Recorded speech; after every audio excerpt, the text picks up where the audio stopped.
आप देख रहे हैं न्यूज एंड चैनल। आप सभी का इस्तकबाल है न्यूज एंड चैनल पर। आइए देखते हैं आज की अहम खबरें।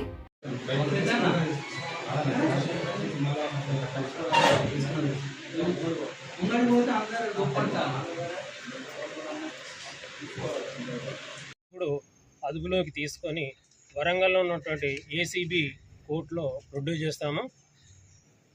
ఈమెపై గతంలో కూడా కొన్ని ఆరోపణలు ఉన్నాయి. ఆ ఆరోపణలు కూడా ఈమె కరప్ట్ ఆఫీసర్ అని చెప్పి మేము రుజువు చేసుకోవడం జరిగింది. సో అందరికీ థ్యాంక్ యూ.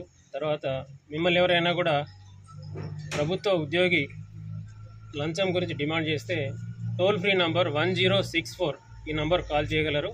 ఈరోజు జరిగినటువంటి ట్రాప్లో నేను మా ఇన్స్పెక్టర్లు అయినటువంటి రాజు, శ్యామ్ సుందర్, ఎల్ రాజు పార్టిసిపేట్ చేయడం జరిగింది. అందరికీ ధన్యవాదాలు.